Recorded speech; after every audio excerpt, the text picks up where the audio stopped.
Welcome back. Just before the break, we were talking to our guest about,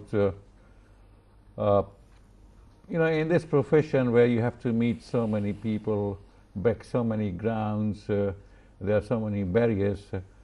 What was her reaction and what did she find in Bangladesh and in other countries? How did you manage to tackle? Well, I think when I work in Bangladesh, when I go back and I work there, a lot of people do have a lot of reservations about what they want to do. People have dreams, they want to do things, but then there's fears and anxiety and reservations, especially if it's advertising and things, because they want to make sure that it's safe, whatever it is, that it works. And if you come up with a new idea or something that's different, then you have to really explain and show why it would work. And sometimes you can't do that. Sometimes you just have to try things out to see if they work or not.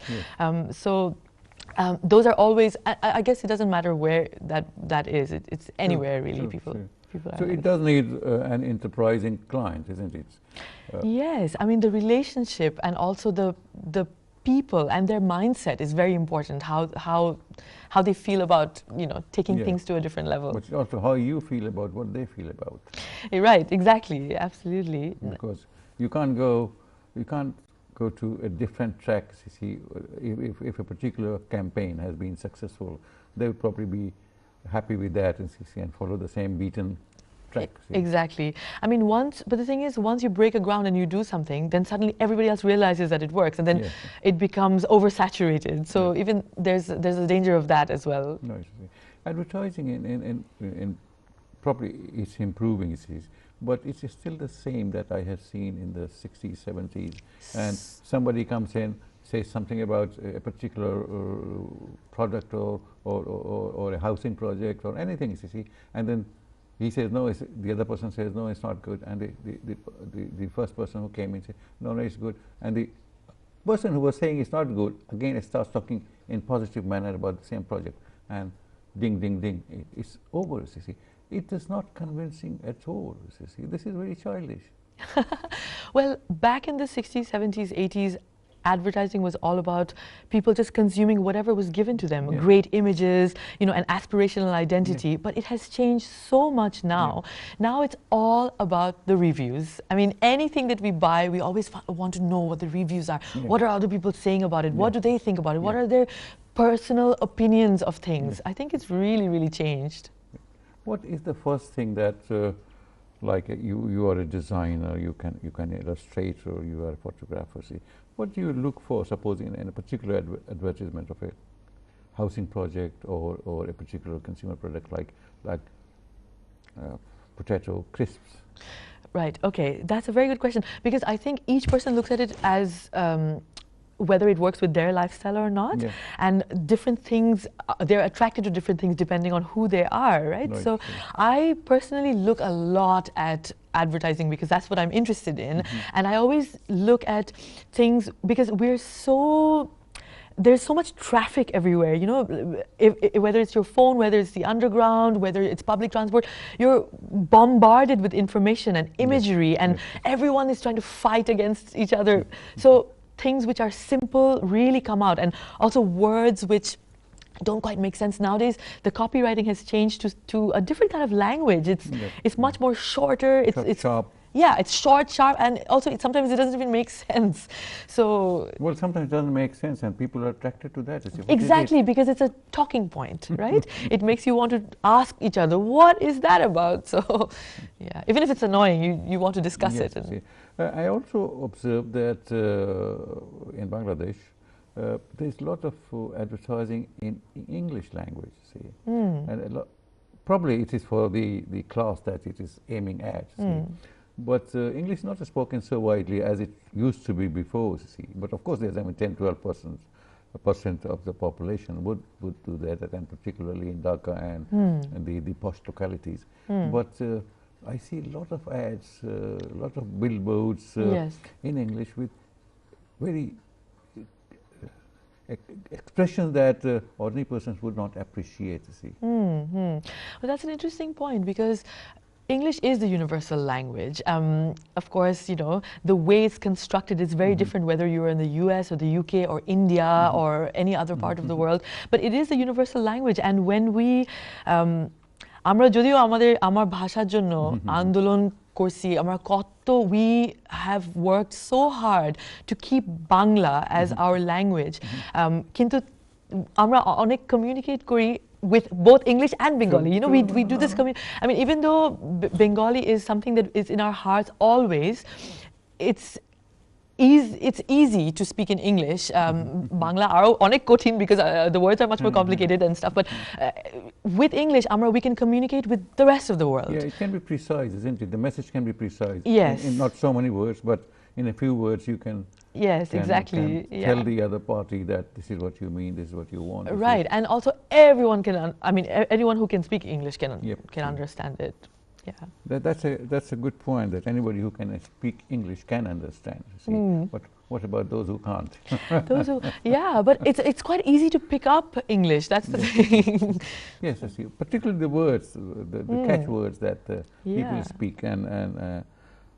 আমি যাব না, but then it says আমি যাব না, কিন্তু এটা খুব কষ্টের ব্যাপার আছে, খুব দূরে আছে, কিন্তু নিকট হইলে যেতাম. All this Bengali, see. Suddenly we say আমি ডেলিভারি করতে পারবো না. Exactly. You just plug in an English word and it becomes a much shorter sentence, doesn't it? Yeah, that's right.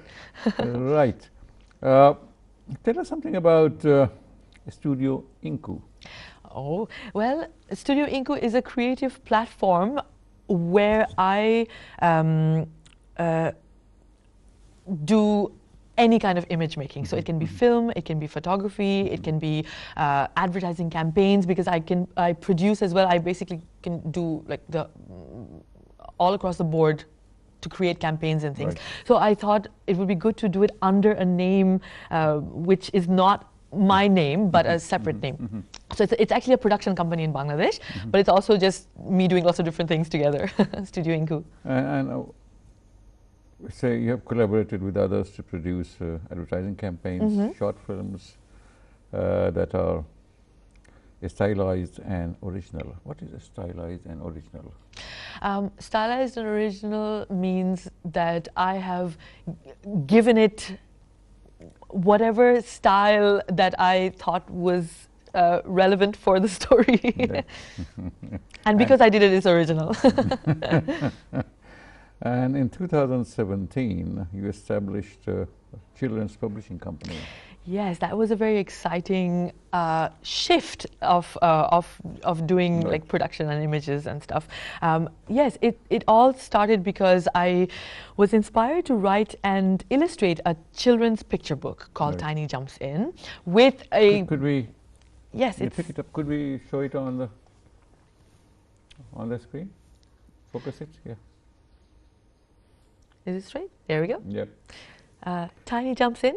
It's about a curious little girl who wants to know what is in the lake next to her house, but she's scared to go in because she doesn't know what's in there. So she practices, she learns swimming, and then she practices and practices, and then she finally jumps in, and then it's the discovery of what she finds once she goes in. Is it in English or Bengali? It's in English, but it's also available in Bengali. Right. Yeah, we did it in 2 languages separately. Right.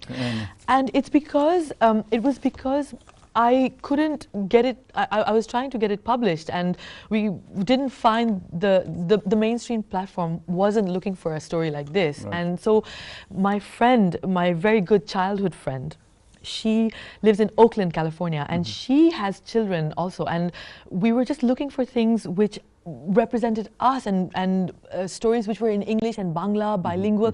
And we didn't find anything. So we just decided to start a publishing company and start making these books for people who are looking for them. And Tiny Jumps In was our first one. Right. Could we... And after that, we decided to make board books for children, which are bilingual. So these are a great way of just introducing the language. They were produced in Bangladesh? They were produced in Bangladesh. They were printed in Bangladesh, and the illustrators are Bangladeshi. Rokibul Hassan is the one for this one. This is a series to teach first words. What is the name of this book? My Beautiful World, My World of Opposites, and My World of Colors. And my son, he's 2 years old, he loves these books, and it's really nice because... Is that the age group that is aimed at? Yes, it is. It's for 0 to 3.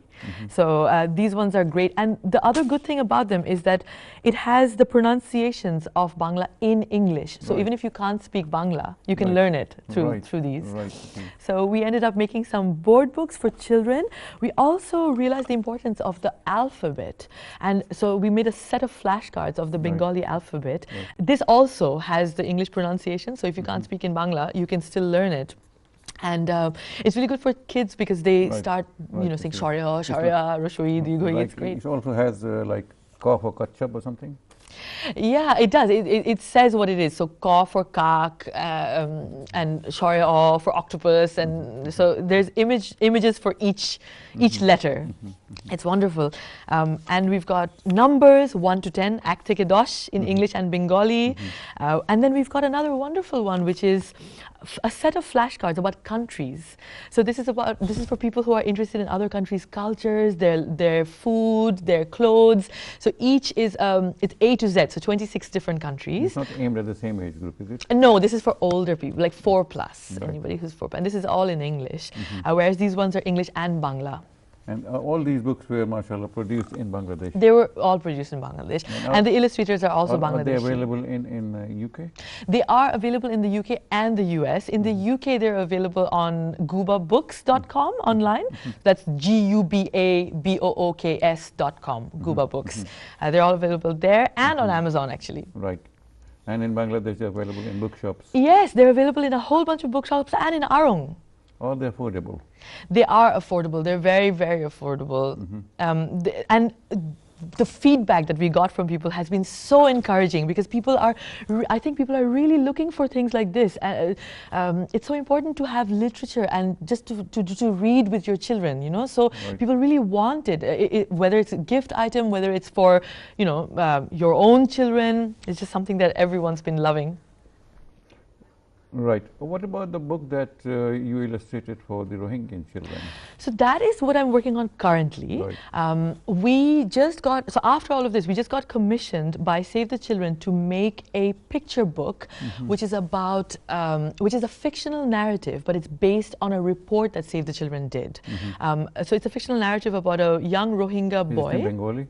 It's in English and Bengali, yes. So it's about a young boy who finds a bird with an injured wing, and he takes care of that bird till the wing recovers and the bird is ready to fly. And through Very symbolic. Yes. And through the journey, we also get a sense of his life and his life in the camp. And even if it's a fictional narrative, it's based on this very, very interesting report that Save the Children did about which was headed by this lovely lady called Linda Steinbach. She's the one who came up with this idea of making a book based on a report. And the main thing in the report was that, the main thing that the children said in that report was that they wanted to learn and they wanted to play. That's the main thing that they wanted to do. And it's the same for, if you think about it, it's the same for any child anywhere in the world. We just want to learn and play when we're kids.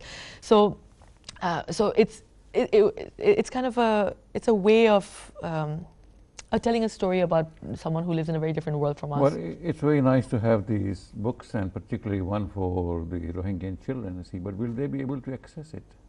They will be able to access it. I mean, these books are mainly for them to see themselves in a story, but it's also for an international market where people can also find out about their stories, you know, because not everyone knows about the Rohingya crisis and not everyone is interested. So this is a great way of getting more people to know what's happening. What is the situation? You have been there, isn't it? I have. I thought it was very important as an illustrator for a book to just go and see the camps. And because I went with Save the Children, there's a lot of protocol and I had to be very, you know, don't take any photos and make sure that it's all about protecting the kids, protecting the people there. So, but just going there, you really, from outside you think, oh, they're all just suffering, but the thing is that they have to live their lives there, and they have to make, it's not, you can't just sit and feel bad for yourself. I mean, they're just getting on with their lives. Okay, our time is up. It was wonderful having you. Thank you. It was good to be here. We will meet again sometime, some sunny day. Absolutely. Thank you very much. I hope that you enjoyed the show as much as we have, and we wish that we had more time with Inshra. Inshallah, next week, we will have another distinguished guest, and we'll share their views with you. Thank you.